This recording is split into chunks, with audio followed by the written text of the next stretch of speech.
Good morning student, learn with me channel में आपका स्वागत है। आज मैं आपको सुभाषित रत्नानी का 11वां श्लोक पढ़ाने जा रही हूँ। बाकी 10 हमने 5-5 करके वीडियो बनाया है और आप इस वीडियो को ज़रूर देखिए, काफ़ी इम्पोर्टेंट लेसन है।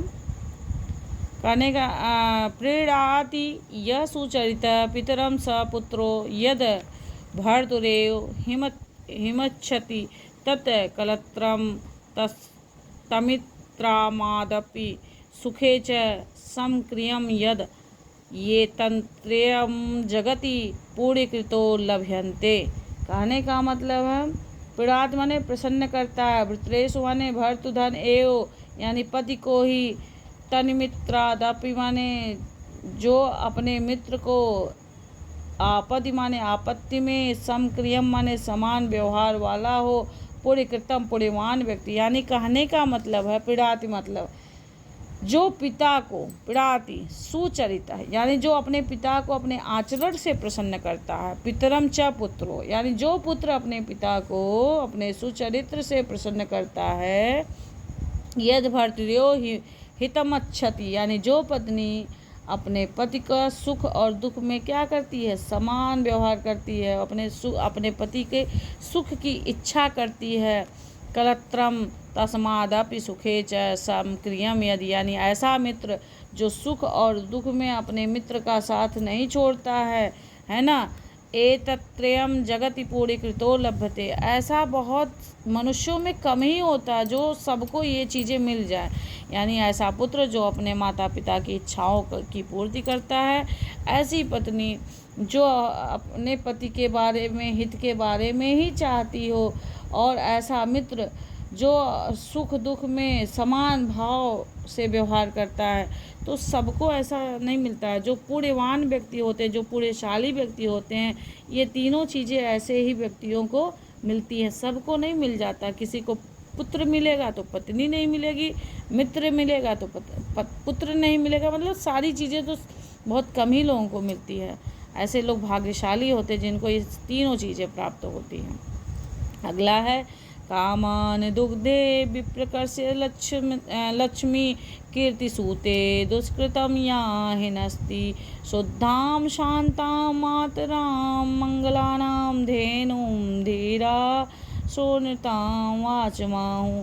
कामान दुग्धे, कामान दुग्धे मतलब होता है इच्छाओं को, दुग्धे माने पूरी करती है। विप्रकर्ष्य लक्ष्मी मतलब होता है जो अलक्ष्मी को दूर करती है, यानी जो लक्ष्मी ना आती है उसको दूर करती है। सूते माने जन्म देती है, हेनमस्ति माने नष्ट करती है, और सुनिताम माने सत्य या प्रिय।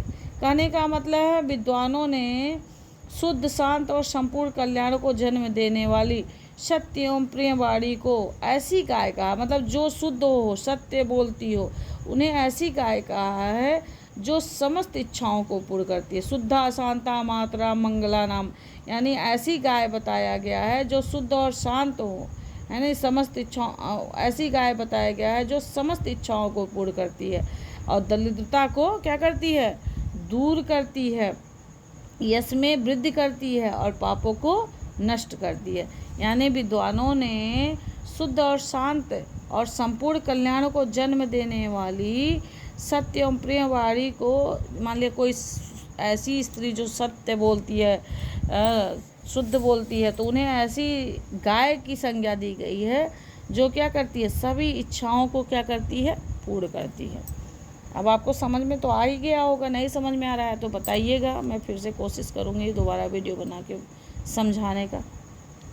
अगला देखिए, व्यतिष्यति पदार्थांतरम तरह को अपि हेतु न खलु बहिरूपाधीन प्रीतयः संश्रयन्ते विकसति ही पतंग अस्योदये पुंडरीकम द्रवति च हिमरस्वा शाम बुधगते एक चंद्रकांत। कहने का मतलब है यहाँ कह रहे हैं व्यतिष्यति माने होता है मिलाता है, अनंतरः माने आंतरिक, बहिरूपाधीन। इसको मैं आपको ऐसे डीपली समझा दे रही हूँ, अभी बता रही हूँ। कहने का मतलब जिस प्रकार सूर्य है मान लिया जब सूर्य उदित होता है तभी पंखुड़ियाँ खिलती हैं कमल की, यानी कहा जाता है कि आखिर उन वैसे भी तो खिल सकती है, लेकिन नहीं, कहने का मतलब है यानी कि सूर्य का और कमल का कोई ना कोई आंतरिक संबंध होता है। कहने का मतलब कोई आंतरिक कारण ही पदार्थों को क्या करता है, एक दूसरे से मिलाता है। निश्चय ही उनका सूर्य की किरणों से प्रेम होगा, किसका, कमल का, है ना। इसीलिए जब कमल हो या कोई फूल हो, जब खिलता है, कब खिलता है, जब क्या नाम है, जब सूर्य उदित होता है या अस्त होता है, उसी समय खिलता है।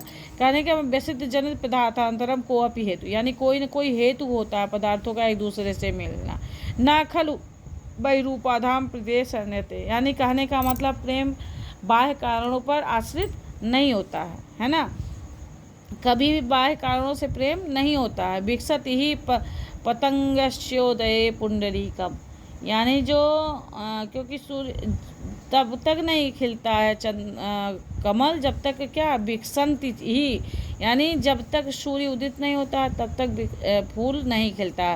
द्रविता, यानी जो चंद्रमा है, जब चंद्रमा की किरणें पड़ती हैं तो क्या होती है, चंद्रकांत मणि तभी पिघलती है, उसके पहले नहीं पिघलती। यानी कि जो पदार्थ का आपस में मिलना होता है, पदार्थ आपस में मिलते हैं तो उसका कहीं न कहीं आंतरिक कोई संबंध होता है, ऐसे नहीं हो जाता है।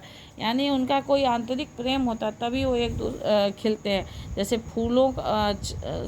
फूलों का सूर्य से कोई ना कोई संबंध है, और चंद्रमा का है ना, चंद्रकांत मणि का चंद्रमा से कोई संबंध, तभी चंद्रकांत मणि पिघलती है। जब तक चंद्रमा नहीं होता है तब तक चंद्रकांत उदय, जब चंद्रमा उदय हो जाता है तभी चंद्रकांत मणि क्या होती है, पिघलती है। तो कहने का मतलब आप इसको ऐसे लिख सकते हो, कोई आंतरिक कारण ही पदार्थों को परस्पर क्या करता है, मिलाता है। निश्चय प्रेम बाह्य कारणों पर आश्रित नहीं होता है, क्योंकि ये सूर्योदय होने पर कमल खिलता है और चंद्रमा के उदय होने पर चंद्रकांत मणि पिघलती है। आपको, और ये वाला तो बहुत अच्छा है, निंदतु नीति निपुणा यदि वा अस्तुवन्तु लक्ष्मी समविशतु गच्छतु वा यथेष्टम अद्यैव वा मणवस्तु युगांतरे वा न्याप्याय पथ प्रविचलन्ति पदम न धीरा। कहने का मतलब है यहाँ पे कहा जा रहा है कि निंदतु, यानी निंदतु मतलब नीति में क्या होते हैं, निपुण निंदतु माने निंदा होता है, नीति निपुणा यानी नीति में निपुण, यदि वा अस्तुवन्तु, यानी कि नीति में निपुण व्यक्ति की लोग निंदा करें या स्तुति यानी प्रशंसा करें, है ना। लक्ष्मी समविशत, लक्ष्मी आमे गच्छतु वा यथेष्टम, यानी आमे या चली जाए, है ना, अपनी इच्छा अनुसार ही चले जाएं। अदेव वा मृत्यु आज ही हो जाए या युगों के बाद हो जाए। न्यायपथ्य, यानी जो न्याय के पद पर चलने वाले व्यक्ति हैं वो अपने पद से विचलित, धीरा मतलब प्रविचलन्ति पदम न धीरा, यानी जो धीर पुरुष होते हैं, जो अच्छे धैर्यशाली पुरुष होते हैं, वो अपने पद से विचलित नहीं होते। कहने का मतलब है नीति में निपुण व्यक्ति की निंदा करो या प्रशंसा करो, लक्ष्मी आए, है ना, या अपनी इच्छा से चली जाए, मृत्यु आज ही हो या युगों के बाद हो, धैर्यशाली पुरुष न्याय के पद से कभी विचलित नहीं होते हैं। अगला हम आपको लास्ट है, इसको पढ़ा के इस लेसन को फिनिश करते हैं। चलो, ऋषियो राक्षसी माऊ वाचम उत्त दृप्तयो सा योनि सर्ववैराणाम सा ही लोकस्य नृत्य, यानी कहने का मतलब है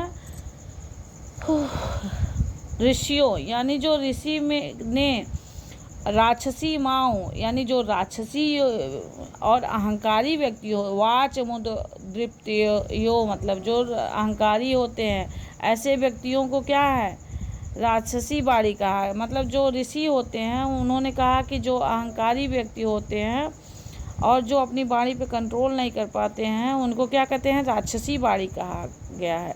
सा योनि सर्व वैराणाम, उन्होंने कहा कि यह समस्त बैरों को उत्पन्न करने वाली है, और सा ही लोकस्य निरृतम, यानी यह संसार में सभी विपत्तियों को जन्म देने वाली होती है। यहाँ पे आप अनुवाद ऐसे लिखोगे, ऋषियों ने उन्मत्त और अहंकारी व्यक्तियों को की वाणी को क्या कहा गया? राक्षसी वाणी। जैसे मान लिया हम अहंकार करते हैं तो हमारी वाणी क्या है? राक्षसी वाणी है, और ये समस्त बैरों को जन्म देने वाली है। तो कहने का मतलब आप इसका अनुवाद ऐसे लिखेंगे, ऋषियों ने उन्मत्त और अहंकारी व्यक्तियों की वाणी को राक्षसी वाणी कहा है। वह समस्त बैरों को उत्पन्न करने वाली और संसार की विपत्ति का कारण होती है। तो बेटा मैं ये लेसन आज फिनिश करती हूँ, और अगर आपको इसमें ज़रा सा भी और ये 100% बहुत ही इम्पॉर्टेंट लेसन है। आप इसको ये मान के चलिए कि 7 नंबर इसमें से आपको मिलना है, और आप इसको बहुत अच्छे से पढ़ लीजिएगा, पक्का आएगा।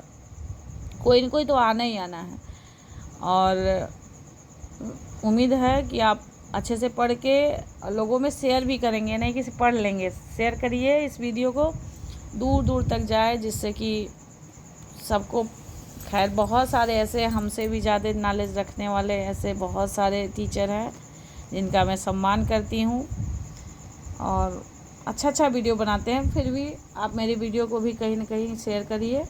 थैंक यू, और कमेंट भी करिए कि आपको लग कैसा रहा मेरा वीडियो। Thank you.